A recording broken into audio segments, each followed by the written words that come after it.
Hello বন্ধুরা, আমার চ্যানেলে সবাইকে স্বাগত। আজ আমি আরেকটি নতুন রেসিপি নিয়ে চলে এসেছি। আজ আমি আলু পটলের রেসিপি করে দেখাবো। নিরামিষ আলু পটলের একটু অন্যরকমভাবে বানাবো। সবাই তো একই রকমভাবে আলু পটলের রেসিপি করে দেখায়, আমার রেসিপিটা একটু আলাদা হবে। আপনারা চাইলে এইভাবে বানিয়ে দেখতে পারেন। আমি আলু পটলের রেসিপিটার জন্য পটল কেটে নিয়েছি, আলু টুকরো করে কেটে নিয়েছি, টমেটো বেটে নিয়েছি, আদা বেটে নিয়েছি আর কয়েকটা চেরা কাঁচা লঙ্কা নিয়েছি। আমি এই রেসিপিটার জন্য একটা মশলা তৈরি করে নিই, গুঁড়ো মশলা। একটু হলুদ গুঁড়ো,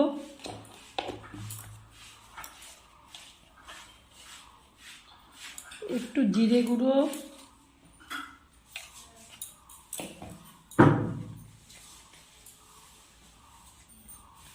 একটু লঙ্কা গুঁড়ো, একটু সামান্য জল দিয়ে মশলাটাকে গুলিয়ে নেব।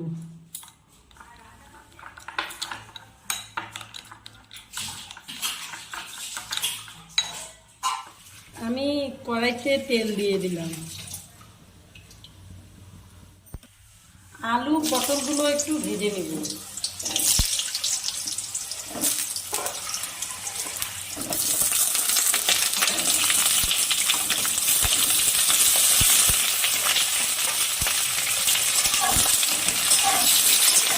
হালকা লাল করে ভেজে নেব আলু আর পটল। অল্প হলুদ গুঁড়ো দিয়ে দিলাম।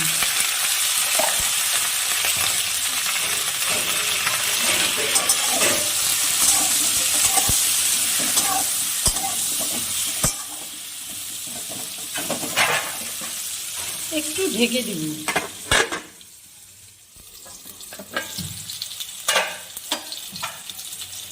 আমার আলু পটলটা ভাজা হয়ে গেছে, এখন নামিয়ে নেব।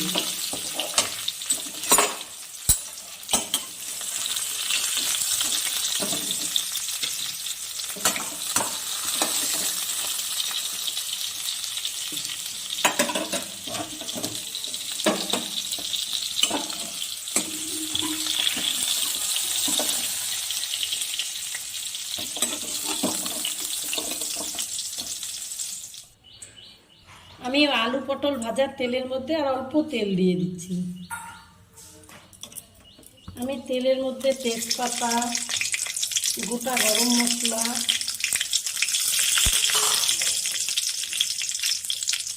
গোটা জিরে ফোড়ন করে নিচ্ছি।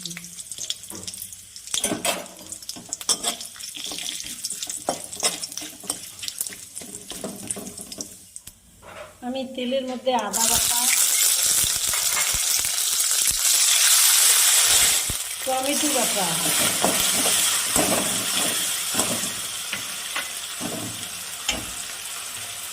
আর যে গুঁড়ো মশলাটা আমি মিশিয়ে রেখেছিলাম, জিরে গুঁড়ো, হলুদ গুঁড়ো, লঙ্কা গুঁড়ো, সেটাও দিয়ে দিলাম। এবার আমি মশলাটাকে একটু ভালো করে কষিয়ে নেব। মশলাটা আমার কষানো হয়ে গেছে, এখন লবণ দিয়ে দিলাম।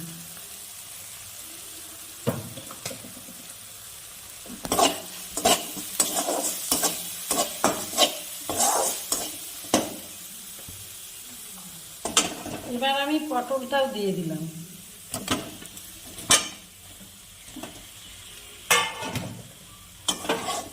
পটলটা দিয়ে ভালো করে মশলাটার সাথে মিশিয়ে নেব।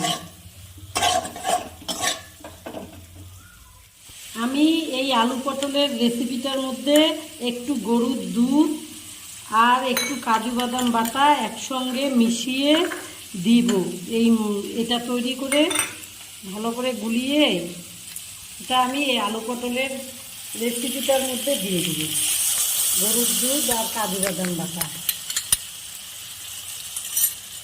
এটা দিলে স্বাদটা অল্প আলাদা রকম।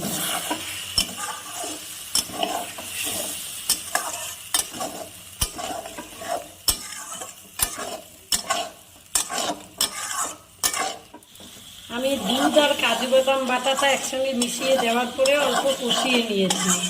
এবার আমি এখানে নারকেলের দুধ দিয়ে দিই, দিয়ে ফুটিয়ে নেব।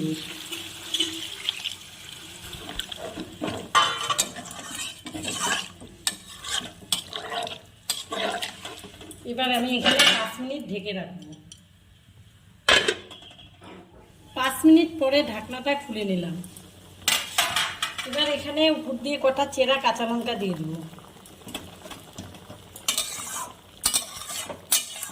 দিয়ে আরও 5 মিনিট এটা জাল করে নিব। আমার আলু পটলের রেসিপিটা হয়ে গেছে। ঢাকনা ফেলে আমি আরও 5 মিনিট এটাকে ফুটিয়ে নিয়েছি। এবার আমি গ্যাসটা অফ করে দেব, দিয়ে এখন এর মধ্যে অল্প ঘি দিয়ে দেব। অল্প ঘি দিয়ে দিলাম। নিরামিষ তরকারি তো একটু ঘি না দিলে ভালো লাগে না।